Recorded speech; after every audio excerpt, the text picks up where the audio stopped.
Very good evening. You're watching India Today going live with me, Nabila Jamal, as I bring to you the roundup of today's stories. Let me start with the farmers' protest, which is the biggest agitation for a long time that we've seen. In fact, farmers, at least 1.25 lakh farmers from across of 6 states, mainly Punjab, Haryana, Uttar Pradesh, and even for that matter from Tamil Nadu and Karnataka, there are quite a number of farmers who marched up all the way to Delhi. They've landed into Delhi.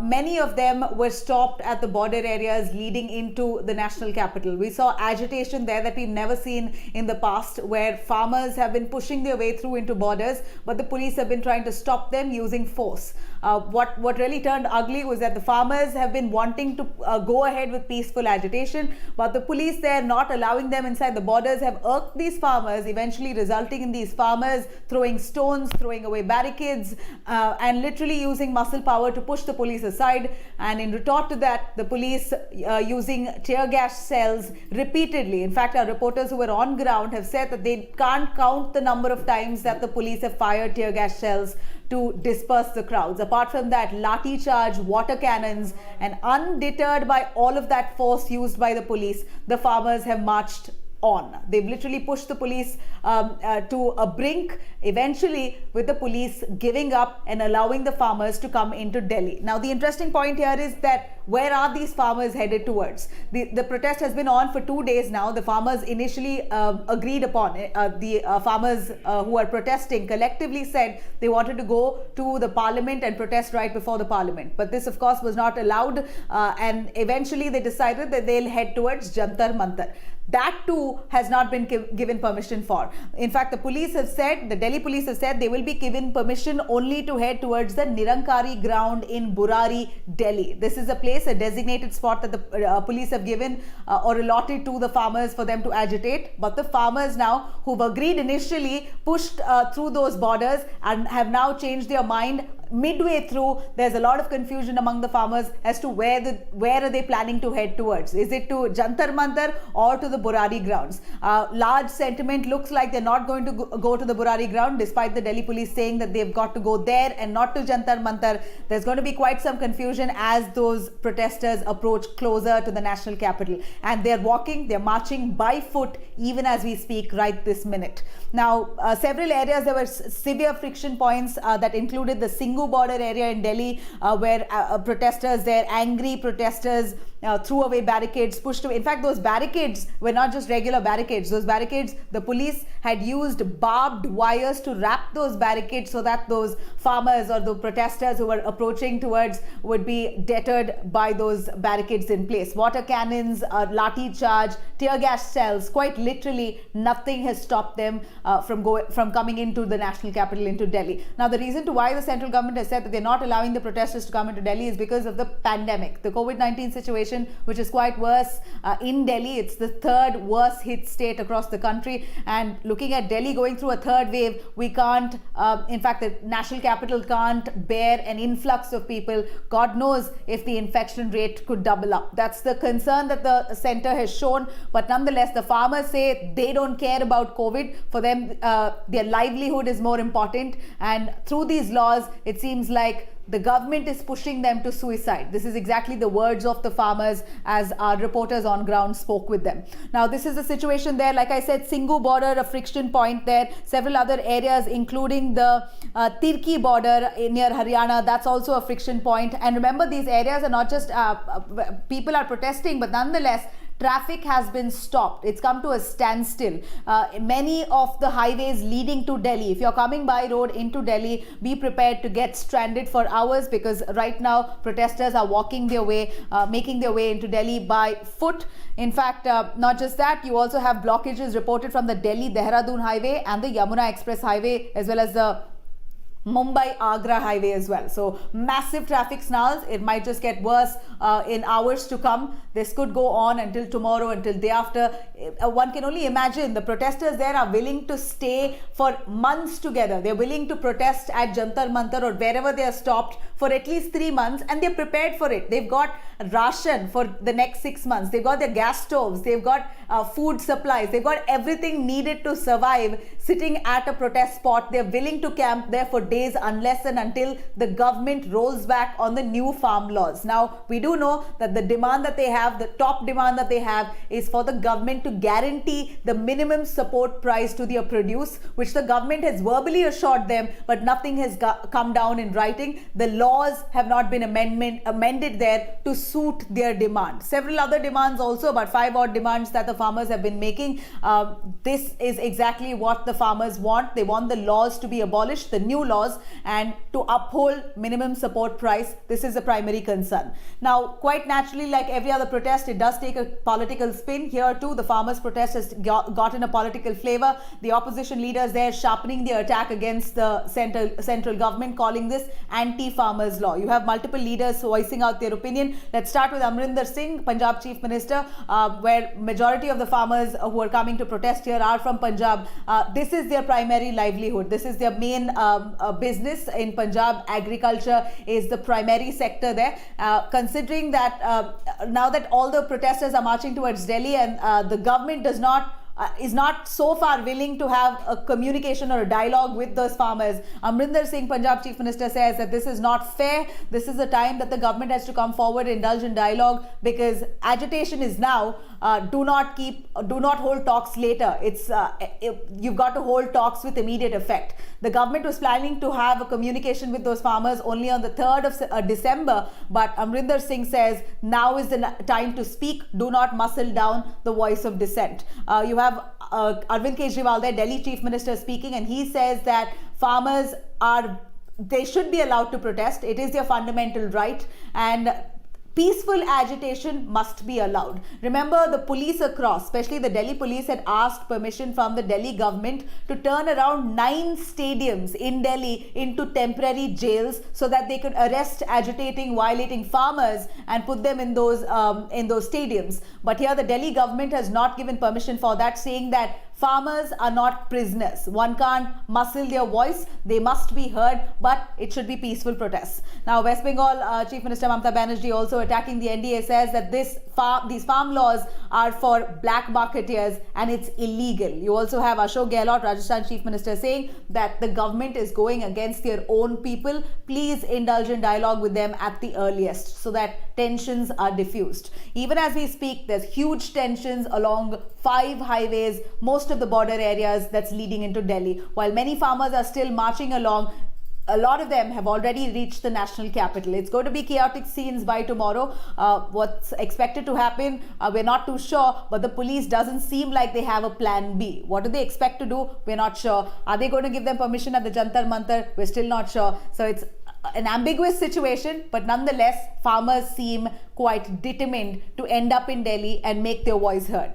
Now, let's quickly cut across to Mumbai. In fact, actor Kangana Ranaut there, a big victory for her, as the Bombay High Court today pulled up the BMC and the Uddhav Thackeray government for demolishing her office. Here is the Bombay High Court that says Kangana's office that was demolished, the BMC will now have to pay compensation to Kangana. The Bombay High Court there clearly saying that this was a sinister attempt to muscle down or silence Kangana, silence her voice. The Bombay High Court has also said that this is done with absolute malice. Kangana's office was demolished out of sheer malice. That's exactly the Bombay High Court's words. It also cautioned Kangana for her words that she's used in her Twitter messages, saying that she's got to keep some calm and restraint and not use such language. So the court has also ordered Kangana to be careful about whatever the kind of language that she uses, that she puts out on social media platforms. At the same time, they've pulled up the BMC. Now, the BMC will have to pay compensation. The court has allowed for a valuer to actually assess the damage that's taken place at Kangana's office. They're going to get once the valuation comes down, then the money, the compensation will be recovered from the BMC. The High Court now is on this case. Whether or not the BMC is going to appeal against it, that remains to be seen. Now, at the same time, Kangana Ranaut has come out, expressed her happiness for this the order that's come in by the Bombay High Court, saying that this is democracy. Democracy prevails. truth prevails, justice prevails, this is a victory for justice and whatnot. She's quite happy and she's put out this Twitter message. BJP there jumping on this opportunity, demands for the mayor of Mumbai to resign and the BMC commissioner also to resign for harassing Kangana Ranaut. Now, this is a development with regards to Kangana Ranaut there. It seems like she has been proven, or rather, she's been vindicated.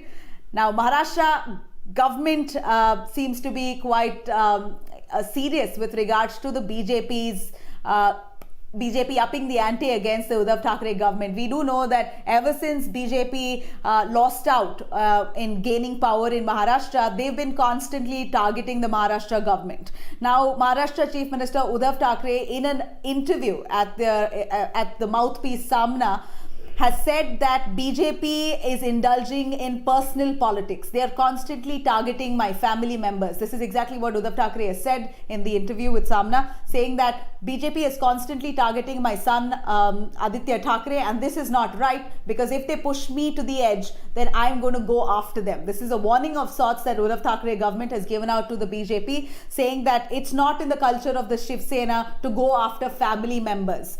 This is not in their culture, and BJP must avoid doing that.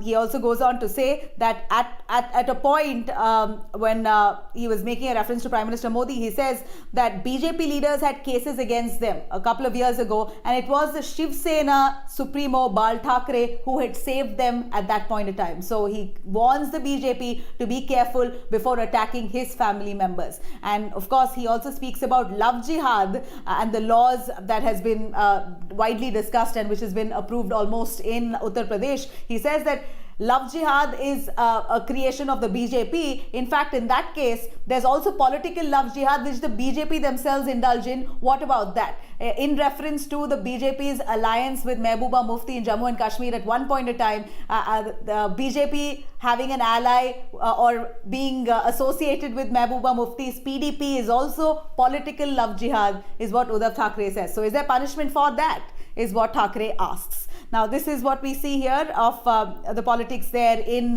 Maharashtra. Now, cutting across to West Bengal, again, before the assembly elections there, we're seeing heated debates between the TMC and the BJP. Now, it's come as a big blow to the West Bengal government, the TMC government there, as Transport Minister Suvendu Adhikari of the TMC has resigned today. He's resigned from the state cabinet, and this comes as quite a disappointing development for the Mamata Banerjee government there, considering that it's quite likely that he might just join the BJP, but this is the rumor mills doing the rounds. There's no confirmation from Adhikari himself, but he's been quite evasive and conspicuous for quite a while now. He's not been attending any of the TMC's events or their meetings. He's in fact holding his own apolitical, or he's rather being part of apolitical events, but not attending any of the TMC events as such. He's not yet resigned from the TMC, but the BJP seems quite confident that he will, and that he will also join the BJP there. So here is Adhikari, the Transport Minister of West Bengal, who's resigned ahead of the assembly polls in West Bengal. In the meanwhile, Mamata Banerjee, West Bengal Chief Minister, has also hit out at Prime Minister Narendra Modi of the COVID preparedness and the help that the centre has given to respective states. She says that the centre speaks so much but has done very little on ground to help in fight against COVID-19. She says that states have independently fought, the centre has done nothing. This is exactly what Mamata Banerjee says, even as she adds that the vaccine is not yet out, but the BJP is attempting at vaccine politics already.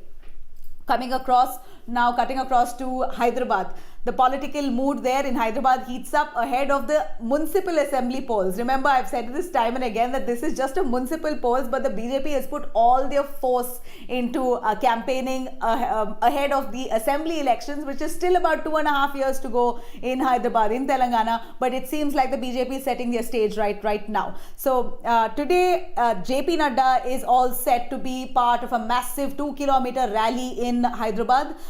They're going to carry out a massive road show there as well. We're hoping that they follow COVID protocols because they do propagate it everywhere else. Let's hope they're following it here as well. But the BJP there putting all their star campaigners into action in Hyderabad ahead of the municipal polls. Nadda is going to be meeting with several of those locals there, several of the BJP leaders as well. He's going to be making his point. Massive speeches are being organized. Top leaders including Bhupendra Yadav, Smriti Irani, Devendra Fadnavis, Ashish Shelar have already visited Hyderabad. Amit Shah is due to visit Hyderabad as well. Meanwhile, the BJP now has released a manifesto in Hyderabad. Remember, I told you that they've given out many freebies. They've promised free electricity, free power, free transport for women, and 25,000 rupees for those flood-affected families there and whatnot. And now in the BJP's manifesto, there are a couple of pictures of developmental projects there that are pasted on the manifesto. That the KCR government, the TRS there, has hit out at the BJP saying that and accused them of using pictures of the developmental projects made by the TRS government, the BJP using those pictures and showing it as their own. This is the allegation made by the KCR government there in Telangana, saying the BJP is stealing our images. Some tidbits ahead of the political show there. The civic polls, the municipal polls is due to be scheduled on the 1st of December. So there's a massive excitement on all that campaign already. But one thing you need to give it to the BJP, that any little election or small election, they go with full force and a huge campaign that's planned out, and usually a massive strategy that's already chalked out ahead of those polls, be it the municipal polls there or the assembly polls, parliamentary polls. So far, at least the latest trend you see, BJP really takes the cake when it comes to political campaigning. Now, going over to the vaccination drive, a good news coming in. Sputnik V or Sputnik V, Russia's vaccine, which claims to have 95% efficacy, is now going to be producing their vaccines in India. So are we going to get it earlier than the rest? Well, quite likely. After Russia, we may be the first priority, considering it's going to be produced here. So 100 million doses of this corona vaccine Sputnik V is going to be produced in India per year. So this is great for us, considering we're only hoping, with fingers crossed, that the vaccines that are rolled out, we are able to access it first, just like a few other countries like the UK and the US, who have already booked their vaccines in advance. And they're the rich countries, they have enough money, they've already rolled out their plan to get it first. Now that's the race, right? It's not just about the vaccine coming out, it's also about who gets it first. So there you have it. Russia now tying up with an Indian pharma giant called Hitero to manufacture the vaccines in India. Now, a quick note on the global news. You have coronavirus cases in the United States now surpassing 13.2 million cases and more than 269,000 deaths in the United States. That's a huge number. This implies that at least 4% of the entire population in the United States now stand infected of COVID-19. At a time like this, local state governments there have all issued a warning asking people not to travel. And this is Thanksgiving. It's the biggest celebration of the year, but the governments have asked people to show some concern and responsibility and have muted Thanksgiving celebrations. That's what they've been asked. A quick word on France. Bars and restaurants, the entire hospitality sector there, reeling under crisis over the COVID pandemic. They're begging France government to allow for hospitality sector to kickstart. Now, even as the lockdown norms have been eased, since the situation seems to be at least slightly in control, not largely, but it's sort of somehow come to balance, France government is still mulling over whether or not to open. So since the industry is badly hit, many of them are already out. All the very best. Thank you. And that's it for now. I'm going to come back soon with more on that.